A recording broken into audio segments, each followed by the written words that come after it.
My video response to IC video in regards to console gaming. Well, I know USA was talking about that this is not the last of the traditional video game consoles, but I do agree with IC that video game consoles are going to change and they're not going to be as we know it today. That I do agree with IC Rhythms. Anyhow, I really don't see the traditional console gaming business to continue, because if you look at it this way, yes, they managed to get an 8-core processor, 8 gigabytes of RAM console for $400, and of course with the whole Xbox One $500. How are they gonna keep consoles at $400 or $500 if they're planning of adding, say, 10 cores or 12 cores? It's not gonna happen. And that's the thing. Will console games be willing to pay $600, $700 for console? And the answer to that is simply no. And that's gonna be one of the biggest issues as time goes on, that consoles can't continue with the same business model. And the other problem besides the price is, what do consoles offer that other devices don't offer? And that's pretty damn hard, because there isn't anything that the consoles offer the PC doesn't offer. There isn't anything that consoles offer the smartphone, tablet offer, and that's the bottom line. And the thing is, will these console exclusives be enough to keep people interested in buying video game console? And that depends on what type of exclusives they bring upon, and that's kind of like, it's just, that's the reality. I mean, so that's another issue right there. The whole idea of Xbox One going against, trying to take away the television sets with the whole live TV is just a losing battle. It is a losing battle, because you look at smart TVs, and what do the smart TVs offer? Netflix, Hulu Plus, Facebook, Crunchyroll, all of the push of your remote control. You just flick your remote control and you're watching Crunchyroll already, or you're watching MLB TV already. So it's kind of like, why will I want to spend $400 on a video game console for Netflix and what have you, when my TV already does it? It's kind of like, whoops. And that's why it's such a losing battle right there. And like, I know a lot of smartphones and tablets, they're not gonna replace consoles as far as the mainstream games go, but I do not see handhelds continue to exist. So that's one of the things that I really don't see. I mean, like, you look at this where smartphone is necessary in the sense that it's a communication device and human beings communicate, and one of the best ways to communicate is through a cell phone, which most people do nowadays, more so than a landline, which is strange. Well, especially if you have a girlfriend, you don't want to call to her house number and deal with her parents. You rather call to her cell phone. And the whole privacy thing. A handheld is just a luxury. That's it. So, with that being said, it's just kind of like, I do see consoles evolving into gaming tablets, and it's not because I see like the tablet's the future. It's because, I look at the Wii U gamepad, I look at the Microsoft Smart Glass, And then you look at, the whole PS Vita, PS4, the remote play. And I don't know, that's the function that tablets always had since the get-go. The ability to play games without the need of a television set. That's why I wasn't impressed, nor did I saw innovated in regards to, oh look at that, I can play my games away from the television set. I'm like, how is that revolutionary? If you have an iPad or iPhone, you can use AirPlay and play all of your iPhone games on your television set. That's not revolutionary about the Wii U gamepad. So the way I see it is that that's the way things start. It all starts with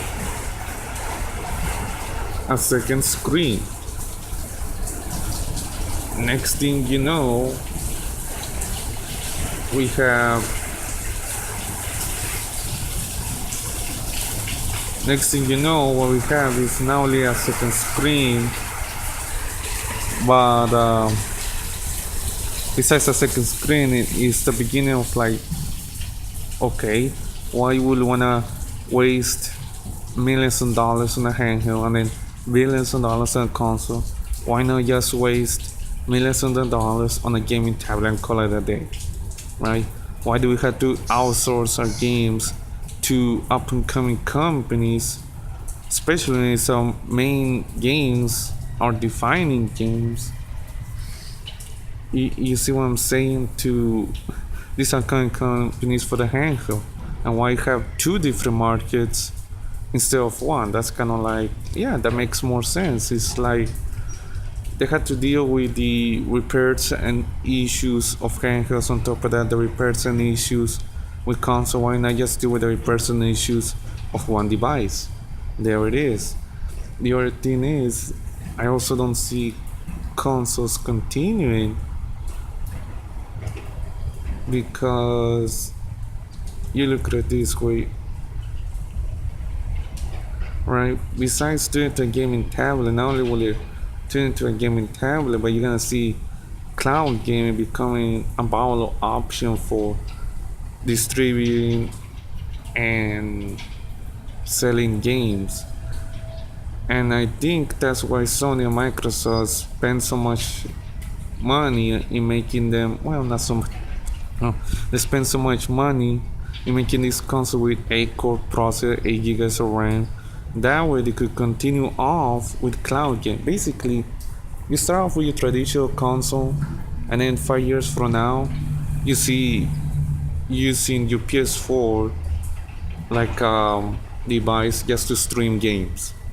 So you start off with traditional, with the whole Blu-ray disc, with the whole circular hookup to your TV. 5 years from now, you see, the ability to just stream PS4 games. So instead of going out to the store and buy a next console, you just buy the next games, and it's all done via the cloud. I don't see it happening right away. I'm seeing it like in 5 or 6 years happening, since technology moves a lot faster than we actually think. So that's one of the things. If now we could see these consoles be replaced by gaming tablets and using the cloud services, or better yet, we can finally see what online was trying to do. And what online was trying to do was the ability to tune on your smart TV, 3D HD TV, so 3D HD TV, smart TV, and just go into an app and be able to play all of your favorite games through say app. No more boxes, no more wires, all wireless, all done through the cloud. That is the future of gaming. And if Sony and Microsoft can succeed where online fail and can accomplish the main goal of online, then that's gonna be like, wow, this is truly the future. I mean, just picture yourself buying a 4K television set, turn it on, logging into your Xbox Live Gold account or your PS4 account, and be able to hook up your controller and that's it. I mean, PS4 account, your PS PSN Plus account, and just logging into the servers and just downloading the games all through the cloud. That is truly the future. These new TVs do have USB ports, by the way, so it will be possible to hook up a controller to your television set. So that takes care of that issue. And when you really look at it, I mean, in 5 years, they can truly iron out the irks, the quirks, and pretty much any complexities or problems that they may come with the cloud. I mean, that's the whole purpose of Kai. That's the whole purpose of Xbox One Cloud Service. It is to really test what the cloud can do, what the cloud computer is capable of doing. And that's why I said in my previous video, my E3 video, about the fact that we're going to see the ups and downs of cloud computing. I mean, that's the whole point. The whole point of Kakai and Xbox One's cloud service to move away from traditional console gaming, to put an end to this, to the hardware side and just go with the software. And you really think about it, I mean, consoles can't compete with PC games as far as hardware is concerned. And you really think about it, I mean, look at it this way. This is the first generation consoles where Microsoft and Sony are not investing so much on hardware. They let AMD do all the groundwork as far as hardware is concerned. Sony for the first time is not making their own CPU. They're not making their own RAM. They're not making any of that. I mean, they let AMD handle it. I know in the previous generation that Sony did use an NVIDIA graphics card, but the reason why that NVIDIA graphics card was used is because Sony as a corporation believed that there was no need for a graphics card. They believed that the cell processor was capable of running the graphics. And when they finally tested it, and after testing it and what have you, they figured out that the cell was not really capable of running graphics, so they grabbed whatever graphic cards was available at that time. So they grabbed an NVIDIA graphics card. I don't know which NVIDIA graphics cards they got, and they just put it in and slap it onto the PS3. But before the PS3, you see that even the GPU was made by Sony. I mean, that was the whole thing. The big three used to spend money on their own hardware. They wouldn't outsource it to a third-party company like AMD. So that's a huge difference. You look at it now, and they're abandoning proprietary architecture, something that's not talked so much about. I mean, for years and years, consoles use their own architecture, their own proprietary architecture, an architecture that was built by the corporation itself. They're not doing that no more. So if you look at it that way, they truly don't want to work on hardware no more. They don't want to really invest on hardware, and it's a lot cheaper to go to a third-party company like AMD and pay them to do the hardware for you. It's kind of like, oh well, that's not a lot of money spent as before. So that's one of the things that, if you look at it that way, I mean, like, that's the whole point of pushing this cloud computing, especially cloud services like Akai and what have you. So that way, instead of saying, oh, let's spend another billions and billions of dollars on making another console, they're like, no, you know what? Let's stream the games using Kakai. Cheaper, more efficient, and they only have to worry about software issues. They don't have to go like, oh no, they're suffering ROD, they're suffering yellow lights, so the consoles are heating up, their consoles are breaking up, we have to spend money on the hardware. So if they take away the issues, the money spent on fixing, say, the hardware for the consumer, they're just gonna spend money on the software side. So they're pretty much gonna be saving money. So that's why I don't see traditional consoles continue. I mean, that's one of the biggest points. And it's not that I hate consoles. I mean, I wish for years and years you could hook up a circuit board to the TV. I mean, that's everyone's personal fantasy. That's my personal fantasy, but that's not the reality. The reality is quite different from our fantasies.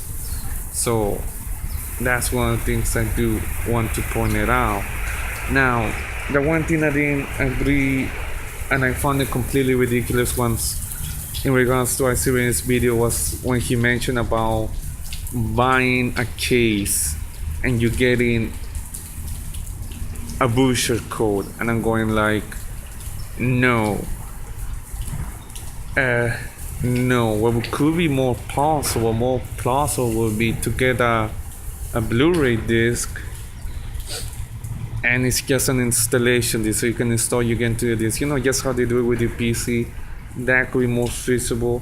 They can also utilize USB or USB flash sticks as opposed to discs. I mean, they do offer more space, and they are cheaper to manufacture than Blu-ray discs. So that's that. That I could see it happening. That whole bullshit code, that I could see it happening at the beginning of the PS3 generation, but not this generation. Probably during the PS2 era, but not this generation. Especially when you have Xbox Live games on demand, you have the PlayStation Store. I mean, you can go to the PlayStation Store right now and buy The Last of Us from the PlayStation Store. You don't need to go to games that you can buy from the PlayStation Store at a click of a button and just get The Last of Us through the PlayStation Store. Or you can go to Xbox Live games on demand, get Assassin's Creed 2 or your Halo games. No need to go to the store and expect for these corporations to push that, to push the distribution.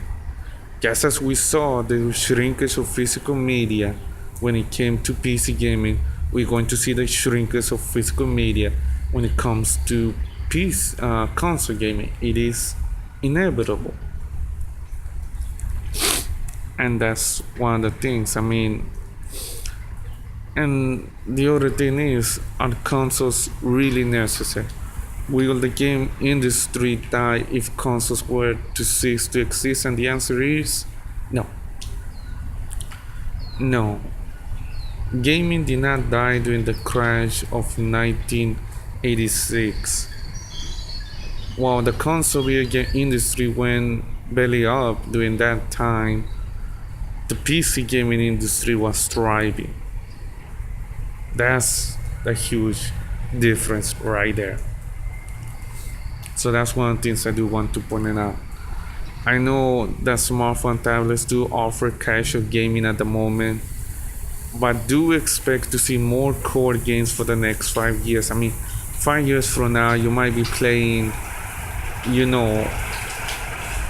a Dark Souls type like RPG on a tablet or smartphones. Like a Dark Souls RPG on your tablet or smartphone. You might see something like The Last of Us, be able to play it on a tablet or smartphone. I don't see it happening like at the launch of the PS4, at the launch of the Xbox One. I do see it like 5 years from now. You look at it this way, in 2019, I mean, it could be possible. You look at it now, smartphones have quad-core processors.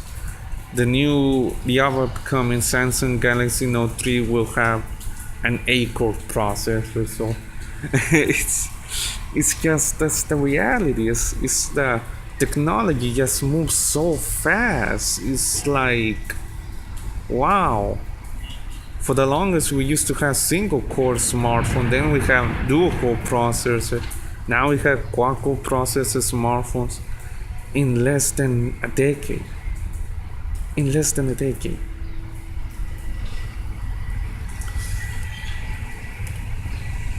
It's just amazing how technology moves so fast, and that's one of the things I do want to point it out. I really do see like the end of consoles. I mean, it's just not. It's you really look at this upcoming generation consoles don't really offer much to console gaming unless they have a treasure chest full of money. I mean, they're making you pay now to play online, and you look at the PC and you're like, oh, I don't have to pay to play online. You look at the smartphone tablets and you're like, oh, I don't have to pay to play online. So that's one of the things that you need to look out for. Not only that, but like you look at the prices of games for smartphone tablets and it's like, wow, that's really cheap. You look at the prices of games for the PC and like, wow, that's really cheap. But then you look at the price of console and like, the hell? That's really expensive. It's like, wow. So that's another thing to look out for, and it's just kind of like, I don't know. I just don't know what's going to happen. Well, actually, I do know what's going to happen in the next 5 years, and that is pretty much the end of consoles, pretty much the decline of physical media for the Xbox One and the PS4. And that's one of the things that we're going to see. It's going to see the rise of digital distribution. I mean, if you can already buy The Last of Us via the PlayStation Store, what is stopping Sony from selling, say, Knack through the PlayStation Store, or the next Halo being sold through Xbox Live Games on Demand? Yes, think about that. And that's the whole point. It's just that's the reality. Consoles will cease to exist and will become gaming tablets, or will become apps for your television. That's the future. That's the real future of what's going to happen to consoles. That's not fantasy, that's the reality.